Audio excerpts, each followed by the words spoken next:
Hey everyone, Nicholas Moy here, CISO for Scrut Automation, and we have Alan Luke here. Oh, I don't actually know what your new thing is. Hey everybody, I'm Alan Luke. Currently, I'm doing GRC engineering over at Microsoft Azure compliance team. I guess a little bit about me. I've been doing GRC for 20 plus years. I started out as an auditor at a public accounting firm at PricewaterhouseCoopers, doing internal external audit, attestations, management consulting, and then about 8.5 years, I went to Microsoft for about a decade doing GRC. Popped out for a little bit to a company called Grammarly and led the GRC team there, and just recently went back to Microsoft compliance team to help with the automation and GRC engineering efforts. Thanks for being here, Alan. Super looking forward to this. And I think last time I saw you, we were running a half marathon, Mhm. and now you're working in GRC at Microsoft, which is like running a full marathon. Yeah, different types of marathons. Sometimes it feels like a sprint, sometimes it's a marathon. Yeah, no, I mean, it's got to be interesting. You've gone from as traditional of a place like PwC when it comes to GRC. Like, how do you spell GRC differently? PwC. Or you could spell it KPMG, I guess. Yeah. You guys don't talk about that. And then, but now you're, come full circle. You're back at Microsoft and you're doing GRC engineering.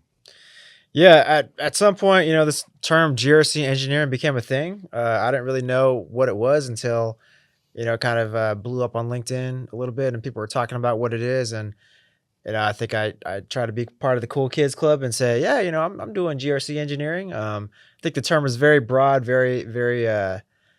Some people think of it as like you got to be super technical, you got to learn how to code and script and do all these things now, like an engineer. And then other people are like, well, the softer side, the business context side of a technical GRC person that knows the standards and the frameworks and policy and governance and the softer skills of translating all those things to your stakeholders is still the primary and more important part of being a GRC person. So you kind of have different sides of it, and it's interesting to hear people in different size companies, different roles, depending on how their organization is formed, how their reporting structure is, and people are just kind of doing different things, that kind of fall into this broad category of GRC engineering. Yeah, I think it means a lot of things to a lot of people. I had a lot of thoughts when I first saw it. When, actually on that note for like, it could be influenced by where the team is and who they report to. What are your thoughts on like GRC? Where should it live, or where have you seen it live? Like, in the security org, in a separate kind of mega compliance org, somewhere else. Yeah. I've personally been in multiple orgs, under security, under the CISO, and also under legal. But I'm actually curious to hear your thoughts. As a CISO, do you prefer the GRC team to report under the security org or somewhere else, and why? Yeah, I will share my preference. I think actually that's a good question. Preference is a strong word. Most of the time, so in most orgs I've been in, GRC has been firmly part of enterprise information security. I think because that GRC team in particular was always focused on IT related GRC. So it wasn't like they weren't doing broad enterprise risk kind of frameworks or like ESG and other things. They were squarely focused on the PCIs of the world and before SOC 2, SAS 70 and other stuff. And there would be other teams like internal audit that would be focused on ITGCs, GAP kind of stuff, and SOX somewhere in between, who's kind of like a hot potato, like who Hmm. wants that. I don't mind it being in security as a CISO because I guess the way I think about it is like internal audit exists to like question people independently. And then I think the GRC teams that I've worked with or work for me, we've always been responsible for managing the controls, how we manage the controls, what our policies are, and the entire program to do that. So I always felt like we're kind of collectively, then that's all part of the management's work.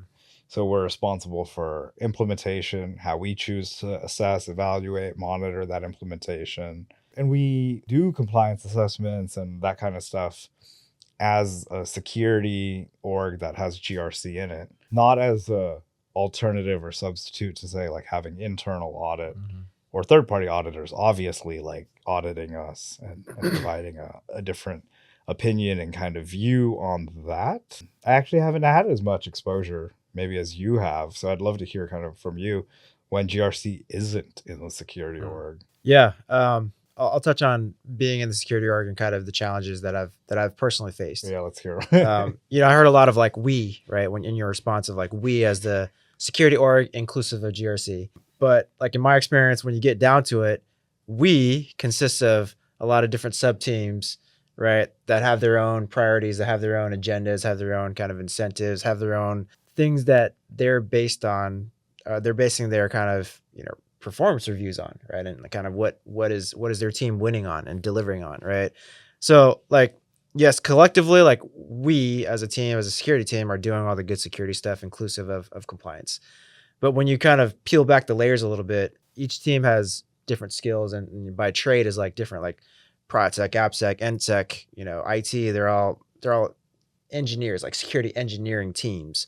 Most GRC teams are not kind of engineering teams. They're kind of program managers or analysts or, you know, what have you. And most of the time, GRCs don't really own any kind of systems, right? Or any kind of processes. They own the audit process, obviously, in the audit program, certifications, all those things. But there's a heavy reliance, you know, on the domain owners, the control owners, right? Those teams that are actually performing the controls, which then the GRC team represents, right, in the form of an audit or a compliance framework or what have you. So a lot of times GRC is very narrow-minded and they're kind of evaluated on, oh, how well did an audit go? How many audit issues are there? Like how many, like how disruptive were you, you know, to like the rest of the organization and the engineering of like, you know, getting in the way of developers developing, you know, stuff that makes money, right? Yeah.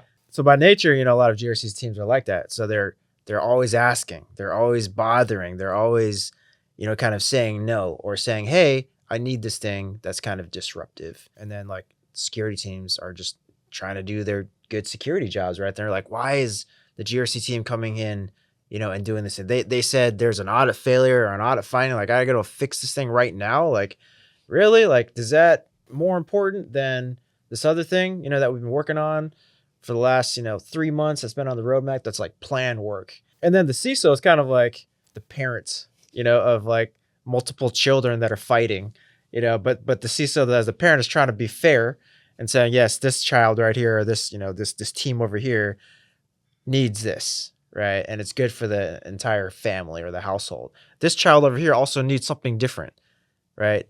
All of us need to, you know, be happy and achieve our things and, you know, be a good household, but there's different incentives, right? So like as a CISO, I see that a lot where it's like the CISO has to make decisions, you know, to kind of make all the kids and all the teams happy, which is easier said than done, right? Yeah, true. True. It is easier said than done. Yeah, I mean, I'll have to think about where the GRC team lives for me later. On the flip side, so like GRC and legal, right? So not uncommon.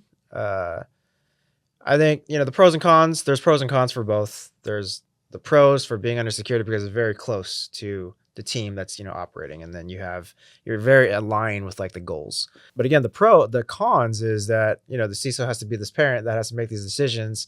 And sometimes some kid or some team, you know, is going to get the short end of the stick based on those decisions. So the pro of being outside of that organization is to have kind of like, you know, more of an arm's reach away, to have different kind of escalation paths, to have different stakeholders involved to make decisions, you know, outside of just in-house of the CISO, and just kind of it's broader. Like it feels if you're in legal, like you're not just cybersecurity, your legal team is probably going to own up enterprise risk management, you know, for the whole entire organization, which is more than just cybersec. So then you have exposure and kind of taking a more holistic approach to risk management that way.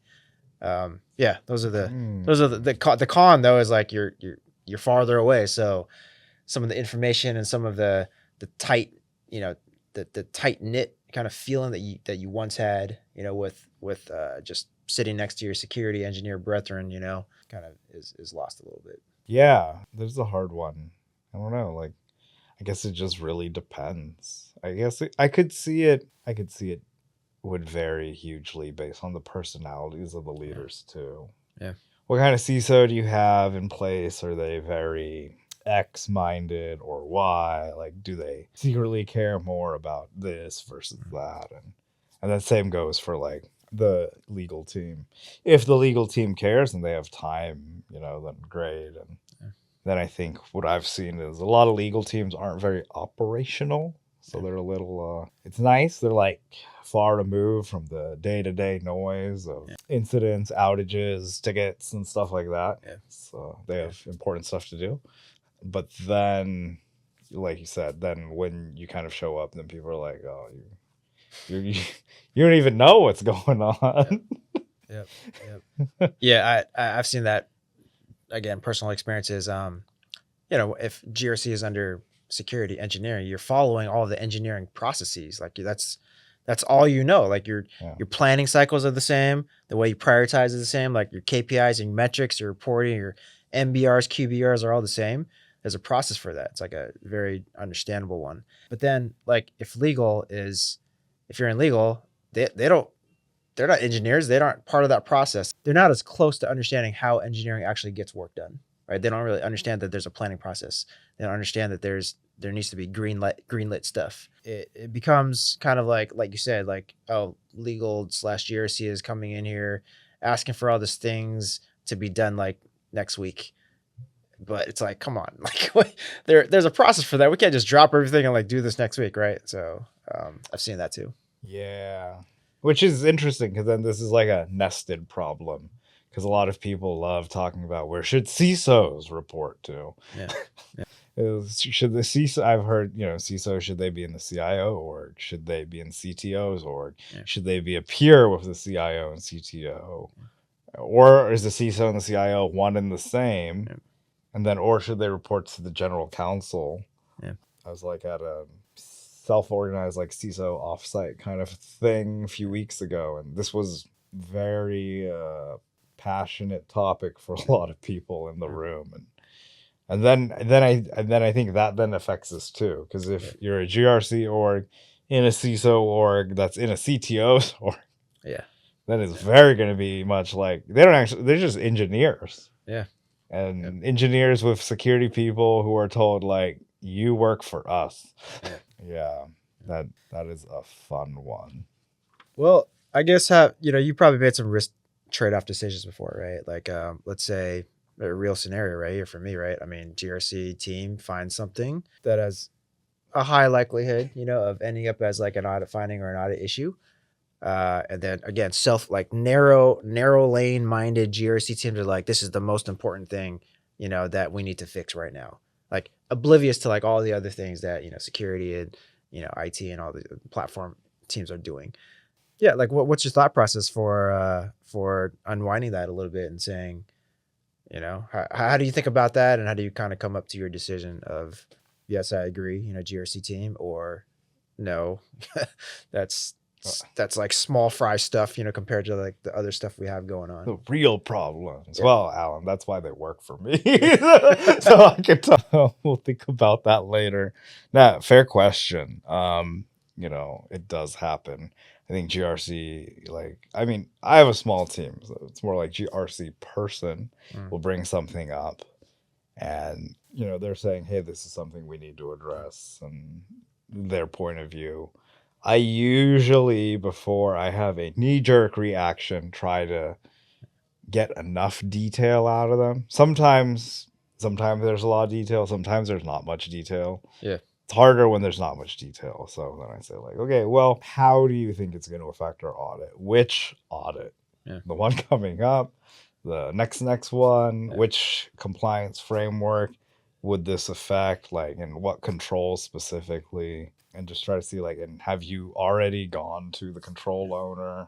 And if it's been going on for a long time, why are you bringing it up now? Or or when did you find out, or how did you find out, or was it a notification in the platform that we're using to monitor our controls?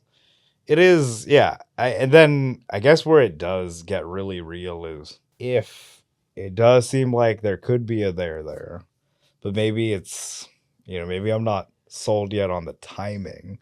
That's when they'll, want to bring it up with the like engineering team. Yeah. Yeah. And then that's when I start getting a lot of different opinions from people.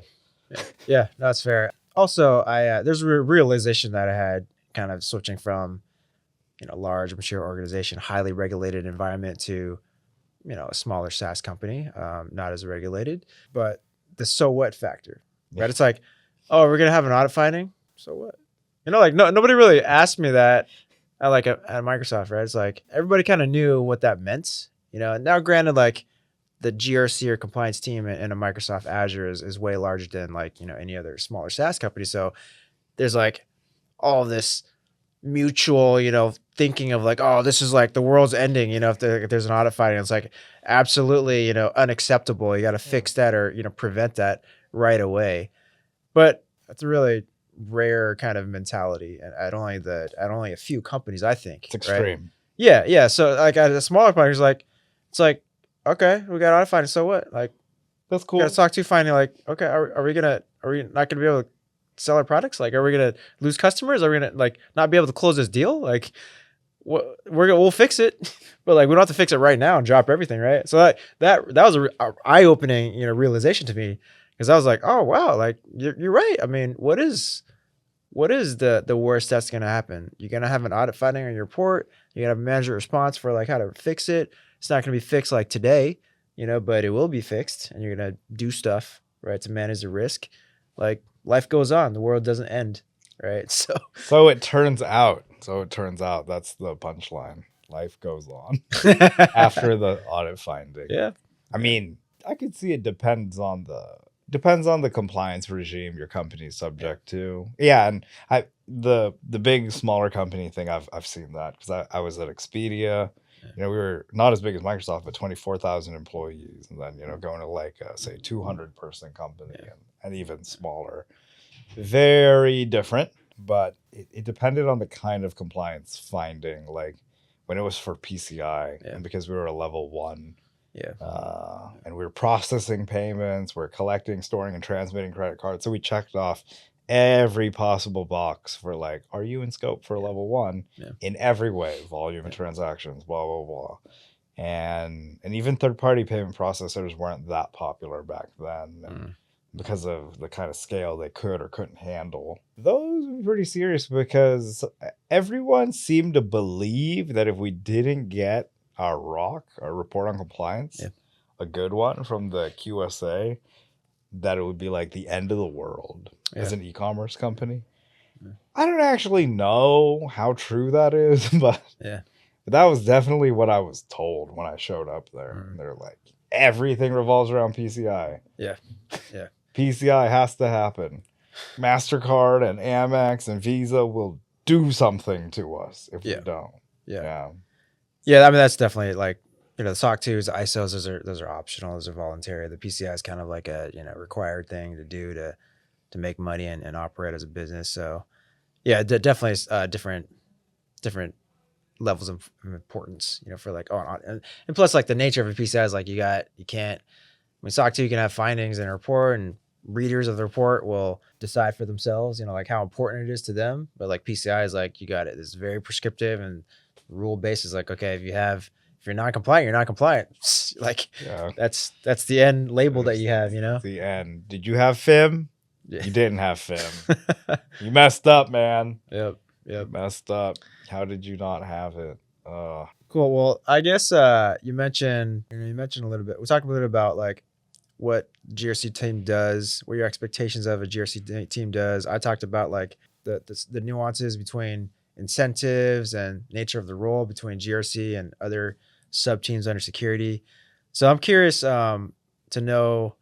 Okay, let's talk about like the combined purpose and goal is to have good security, which is inclusive of compliance, which includes, nowadays it's inclusive of like continuous kind of monitoring and continuous assurance, whether you're using a compliance automation tool or like you're in-house developing, metrics and kind of evidence pulls and validations. Through that whole kind of chain, like from like policy, governance to control design, to control operation and execution, to audits happening to like continuous monitoring and metrics and like this continuous assurance. How broad do you think the GRC team should touch all those areas, right? Hmm. I have my thoughts, but yeah, I'm curious to see like where does it end? Where's the hand? Is there a handoff between security team to GRC team back to security team? And when I say security, it's just like whatever the sub teams Hmm. are, or is it like GRC team doing a lot of it, which is aligned with like the whole GRC engineering movement, that a lot of Yeah. people are pitching now. Yeah. My preference probably be like whatever the GRC team needs access to be able to effectively and efficiently ascertain whether or not a control is working or not working. I think they should have that access, one, and then have the tools to do something useful with that information. Designing controls, I think it's a little unfair, my point of view, to make the GRC team design controls for people. Mhm. I think they can provide standard guidance. I think they could consult on like that's not going to work, I guess, after someone's actually put something together. I guess it kind of depends. Like some GRC teams have more people than the security engineering team, and if that's the case, then they'll probably be consulting a lot more teams on those controls. Then if you have more security engineers, you could make them consult people on those controls, Mhm. because what the control, I guess, looks like is more of a security engineering problem. How do we Yeah. do that? Yeah. But then if the control meets the mark for GRC, or I guess for the compliance regimes you're responsible Mhm. for, it is weird. Like GRC people usually know that a lot better Yeah. than a security engineer. And I was talking to a colleague the other day, and she was saying like, if someone 5 years from now wakes up and they're like, I want to be a GRC person, they'll have a lot of learning to do. Yeah. That's not the same for some other things where like you could want to go into something else and you could get a pretty quick start. Yeah. Maybe like you want to go into product management, like generally speaking, it's what you're learning is different. Yeah. It's like Yeah. product management frameworks, yeah, but GRC frameworks aren't like Yeah. how to build roadmaps or do PRDs or work with engineering teams. GRC frameworks have all these layers of like who needs what for whom, when, why, where, Yep. and controls, evidences, frameworks, and requirements. I mean, the complexity there it's like worse than a code base. Yeah. Yeah. It's I 20 plus years doing this stuff and it's always changing too, right? Like, I mean, like Yeah. environment and technology is changing. So it's kind of like, I do not envy people that are, it's just trying to get to the field today because it's changing so much. And like the whole GRC engineering movement, folks, claim that anybody that's kind of stuck in the traditional GRC kind of profile and skill set, that you're going to be obsolete, right? You're going to be replaced, by people that understand at a more technical level and can do more of these things, right? So, I guess pinpointing the area that in this broad kind of end to end, the metrics part, right? So like being able to get continuous assurance, through metrics and continuous monitoring. The folks in the GRC engineering movement, are pushing GRC teams to kind of own that, right? Because it's like, hey, we want to add value of being able to see all the data and like be able to run these insights and show risk. And then there's another side of people, it's like, hey, that's kind of stepping the boundaries of like second line, right? Like control owners, first line, domain owners, though they are the ones that own the control, they should also be the ones that own the monitoring of the control. Like how are they going to look the CISO in the eye if the CISO asks them like, what's the health? What's the health of your areas? What's the health of your controls? And if you don't have these things in place, like how are you going to know, right? So that there's two sides of that. I'm curious to see, what your thoughts are. I think it should be enablement. Like you could have a core group of folks who are GRC professionals and they have this expertise, and it is not something other people just know. So I don't, even if the automation part's not the hard part. The knowing what to automate, knowing if it's if the output you're getting is useful for GRC is something I know a lot of people pay money for, because that's a true GRC question versus like automating stuff is trivial. Mm. You know, before this, we were talking about, you know, I'm a heavy consumer of Cursor, heavy consumer of Claude Code. Like automating stuff, you can automate, you know, till the cows come home. Like whether or not it's useful, whether or not it's needed, it's ultimately the question. In this case, GRC professionals are like product managers. We're Yeah. like, we could build stuff all day, but if it doesn't actually tell us anything useful, and that's not the thing that matters. And I wonder if like the control owners, I do think, and I've seen this challenge too, especially in big corporations are very federated, right? Yep. There's like corporate, there's division, there's subdivisions and business units that have their own GMs and P&L ownership, so then they feel entitled to a bit of discretion over how they run their orgs. And then corporate sets out like, hey, you have to do these things. If GRC actually was accountable for monitoring how those controls were monitored, not setting the threshold for what is being monitored, Yes. then no one will care to do anything because it's not their problem anymore. Yep. And I saw InfoSec kind of go through this in the early days, where it's like, you know, InfoSec was very much like GRC. You're telling people like you have to do this, you have to do that, and no one cares. They're like, go away. Product development teams would be like, we're over here solving the world's problems. Like you're just saying stuff about insecure code and simple passwords. And I think that balance is something that I think every company falls somewhere in the spectrum for like how embedded or not embedded is InfoSec. And then I think GRC is kind of going through this experience of like, are we gonna own, like in InfoSec, the perfect analogy would be like firewalls. Should the security team own the firewall, or should the security team set the standard for firewall rule connectivity between environments in the network? Because if the network team doesn't own the firewall and they're the network team, then they don't care about the firewall. Would be kind of, and they probably wouldn't want to not own it. But then you're like, should the network team be in the security team? But then now that's like an ops question, because now it's about uptime, reliability, and stuff. I don't know. Are security people the best people to be in charge of reliability? You know, and it's different. And I think in GRC, you could, I mean, if you were looking for like a normative, if I were going to define a normative state of like maybe an ideal, it would probably be somewhere around like that team would do the enablement. And they should be looking at just like a platform engineering team putting together like a developer platform. They should put together like artifacts, tools, maybe it's libraries, templates, scripts, and code that could be used, and guidelines and other things. Or even if it's more prescriptive, then they should just put out prescriptive, like, no, it has to be like this. If it's not like this, it fails. But if they're the ones monitoring, the other people won't care, because if it's out of sight, out of mind, like that's just natural. Like if you're not accountable for if you own a control and you're not accountable for monitoring it, then what are you doing? Look, on the flip side, what I've seen, and I've seen this pendulum swing in, you know, in places I've worked, it was like, well, then if you want the central team to own it, you need to give us way more headcount, and we'll probably just take over all these things.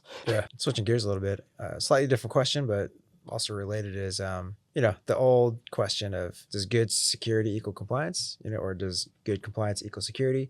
Like, in your opinion, if an organization didn't need to go through audits, didn't need to achieve certifications, didn't need to answer to a regulator, you know, to like prove anything that, you know, they claim to be doing, do you think naturally like a security team would still hold the same bar as another team that is, you know, somewhat regulated, you know, under having to do SOC 2s, ISOs, PCIs, HITRUST, FedRAMP, etc.?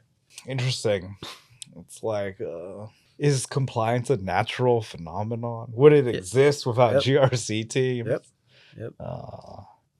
I've seen, I guess what I've seen first is I've seen some security teams that have no zero, like completely uncalibrated views of what they think the bar is. And so those are not GRC people. Those are security engineers who are like, we need to like lock this thing down from every possible angle without any kind of compliance people involved. And it's a little unhinged and impractical. And it sort of is like it's like security without any tuning.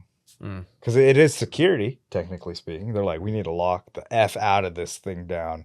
We're super worried about it. We're going to get hacked. In some ways, it's probably how they all ended up together, because they're like, oh, you worried about stuff because you're kind of crazy. Yeah. You know, we're worried about audits. So, like, we should all be friends.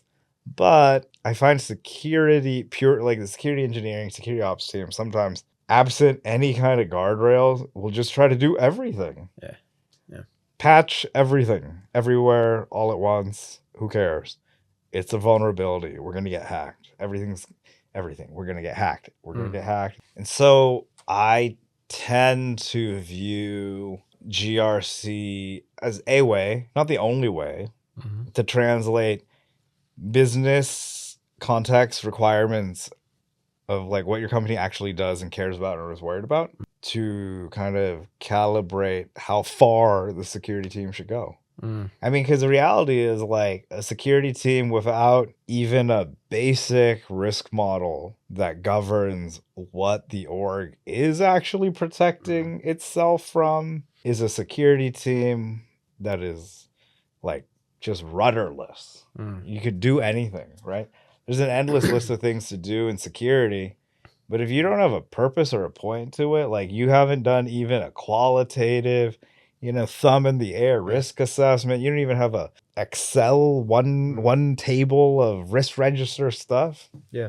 I don't know if that's any better. I don't actually think it's better, and I have on the record said it's awful in so many ways to so many people.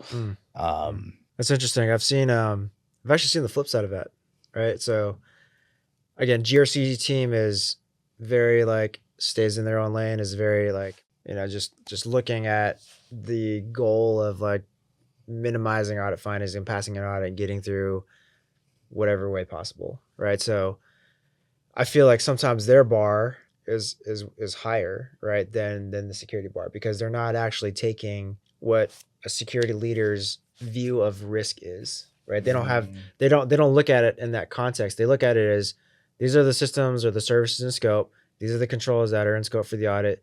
These are the samples that, the auditors are picking. These are the controls that the auditors are testing. These are the things that I'm monitoring, and I'm hoping every time we, go up into an audit that everything is clean. So that mentality leads to almost like 100% green compliance, and at least within the scope of the audits. But then this is where the tension comes in, right? It's like compliance is like, oh, I need you to fix this, drop everything and fix this, or else we're going to get an audit finding. But then, a security leader might be looking at that and saying, that's not crown jewel. That's not the high impact area. That's maybe important for your little audit going on, but like we got bigger things that we're working on here based on like our appetite of the risk and our view of the risk, right? So I actually seen the opposite, and it's like honestly, it's the fault of the GRC team, looking like thinking very narrowly in their own space and their own kind of incentives of passing an audit and avoiding, audit findings, versus stepping back a second and saying, and asking the so what question. It's like, okay, so what? Like, is that okay? This is going to happen. Might have an audit finding, but how does that weigh against the other things? What do they think the R in GRC means? It's just a letter. It's just a letter. Pirates say, because it's like first job I had at Expedia as a lowly security engineer. One deliverable of many that I was accountable for was like revamp the risk register. Yeah. And so it was kind of like pseudo working for the GRC org. Yeah. Because that's where it used to be. And there just wasn't somewhere to do it. And I was like, okay, cool. Like, I have a side hobby of being hyper into cybersecurity risk analysis and risk assessment from like a long, long time ago. And And I remember thinking like, oh, if you guys don't do this, then what are you doing everything for? Yeah. Because Yeah. what are the things we're worried about? Because really that's all it is, like fancy way to say. And I would wonder for those security teams who actually had a good point of view on that. I think this is where that dynamic is maybe not solely influenced by this factor, but will definitely be highly influenced by this factor. The maturity of the security leader and professionals there in the GRC team. Mm-hmm. Because like a good GRC team, I mean, honestly, probably should own the risk assessment function anyways. Yeah. Because that's what the R in GRC stands for, Yeah. governance, risk, Yeah. compliance. But then I think to your point, I have seen a lot of GRC teams where it's like compliance, compliance, compliance. We should Yes. just call them CCC teams. Yeah. Because it's like Yes. they don't actually care about anything else. Like, Yep. when was the last time a GRC team said, like, we've got a huge focus on governance? Yeah. Yeah. Said no one ever. Yeah. But I go back to, I guess, both of those teams equally. Yeah. And I used to oversee kind of the entire scope of that. And I mean, and I do now. And I would be like, if we're doing security things for risks that we don't care about, that's dumb. And ideally, we should try to scope our audits in a way to the best we can so that they reinforce what we do care about. Yeah. Yeah. I mean, and then at worst, like if we can't do that, it is like, okay, the risk of this GRC finding at most is an audit finding. Yes. Which is a thing, right? Yeah. Because then that's just a category, and I would call it like external risk is like regulatory, audit, third party, customer requirements, Yeah. and contractual obligations. Having a finding, having a breach of contract, having a regulatory kind of fine. Those are types of risks. They're not getting hacked. Yeah. And if you're a big public traded company, I mean, usually it's not optional. So you kind of have to manage. You're like, we get sued all the time. Big public companies get sued all the time. Regulators go after them all the time. And it's just one basket of risk. And so I could see where you're like, yeah, audit findings, whatever. Like everyone in every state is suing us for taxes or whatever. Yeah. It's just welcome to corporate America. Yeah. Get in line, right? Yeah. And so like we're over here worrying about hackers. Yeah. We're worried about all this stuff. But even if they are, I would say that means there's an implied organizational risk model. Yeah. Because if there isn't, then they're all making stuff up. So yeah. I mean, it could be intuition, whatever, but it'll feel pretty arbitrary and I think not defensible. And I call out, my friends and peers in the space who I'll be like, how'd you decide to do that? Yeah. Yeah. I mean, I was jokingly saying, what does the R in GRC stand for? Then it's just a letter. I mean, I think the reason why is because the C is heavy, right? Every GRC team is responsible for getting and maintaining the cert that's needed for, closing deals. The R is one requirement in a standard or a framework that says you got to do a risk assessment, which is manifested in a risk register, which could be, a paper exercise. Yeah, it could be a paper exercise that you do it once every 6 months or a year and it sits on the table and nothing happens, right? So I kind of blame the way that audits are naturally, designed. Audits don't take into account risk, right? Appetite. They're like, PCI, you got all these requirements. It's prescriptive. You got to meet all of them. Yeah. If none of them, if one of them is not compliant, you're not compliant, right? So where's the risk-based decision or flexibility or kind of gauge there, right? So I think I blame the way that audits happen as being the reason why GRC teams can't really justify. They can't go back to an audit and be like, well, yeah, I mean, we have this finding here, vulns aren't being remediated for this in-scope service or in-scope system here, but it's not a crown jewel, so we can SLA extend it to risk adjust it to something lower and extend the SLA to something way longer. Maybe an auditor would understand that, but typically, the auditor's gonna be like, nope, that's not in your policy. Unless that was written in your policy that you can do that, that's a finding.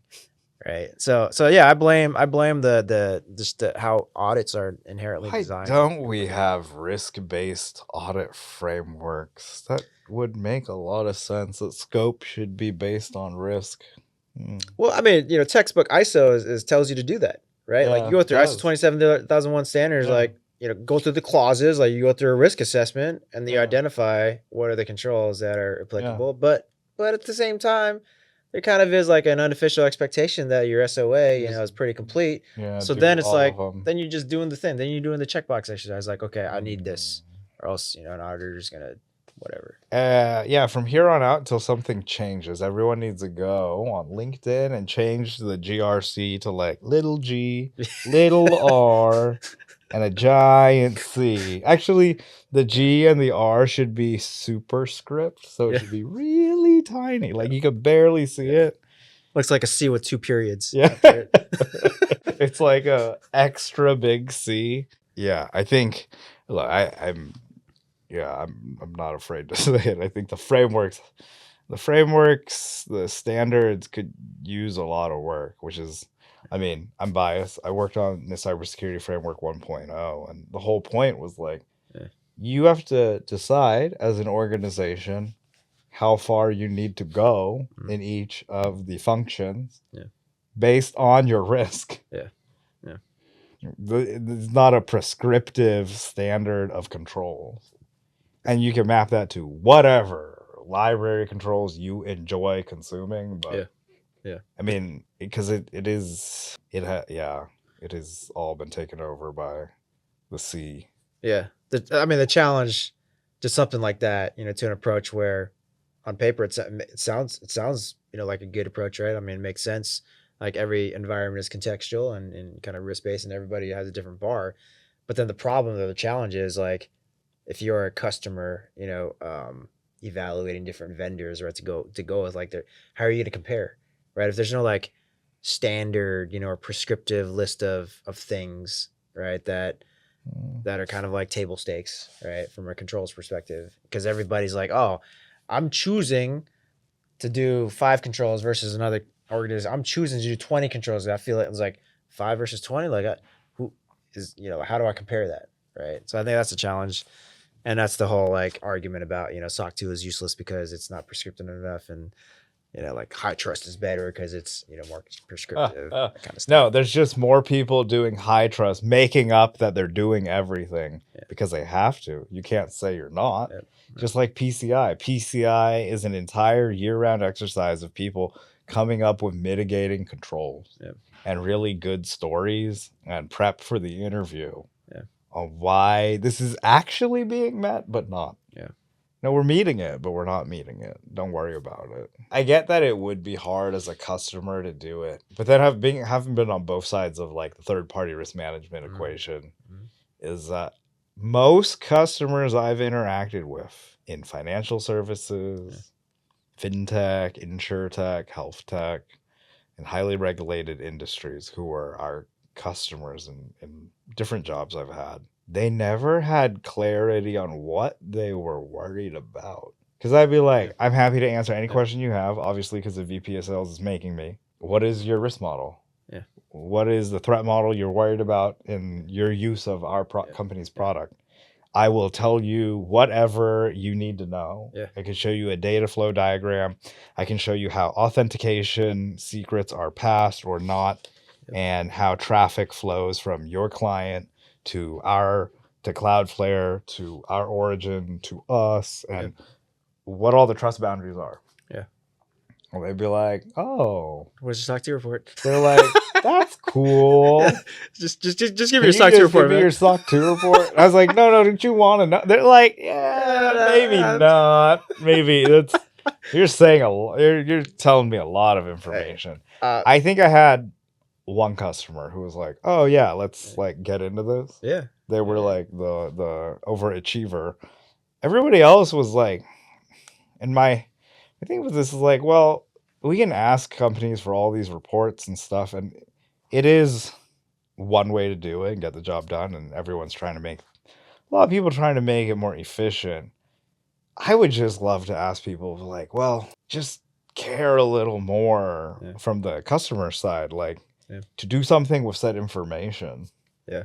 But, you know, I don't know. They just sometimes I got the vibe they didn't want the information. They're just trying to Yes, least path because of resistance, man. They're just trying to get the thing done. they're like, my job's to onboard vendors Yeah. or not get in the way of vendor onboarding. But then I was like, so you don't want to look at the threat model, you just want the SOC 2 report? Yeah. And they're like, yes, Nick. Yes. I've been saying this, and people kind of like disagree or whatever, but I've been saying like most TPRM teams consist of like one person, right? And understaffed. All the things that everybody says, due diligence of vendors, vendor reviews, risk management should happen. Significantly underfunded, right? Like you got one person that's probably doing it, like picked it up as a side job, not their forte, right? So like nobody really knows how to do a proper vendor risk assessment, right? Nobody really knows that, and the status quo of looking at a SOC 2 report has been the norm for so long that people just don't have that skill set, right? Like the TPRM, if you're hiring for a TPRM headcount, the job description is going to be like knows how to read a SOC 2 report, not knows how to do like a proper vendor risk assessment, right? So like the people that are getting hired for these are not capable, skilled enough to kind of ask those questions. And nor are they being expected to do that either. They're just like, do your thing, check the box, unblock this vendor from being onboarded to make the business happy and use this tool. I think what you're pointing out, what sounds like to me is like there's a huge mismatch between everything everyone is saying about TPRM and how much money, how much people really care about it.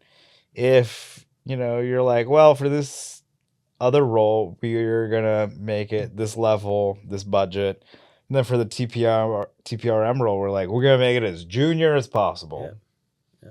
And they just have to collect PDFs. Basically. That's the job. And which is messed up. But then I think you kind of, in a way, you could say TPRM is important. You could say vendor due diligence is important. But if no leader is allocating budget and resources to that, how important is it?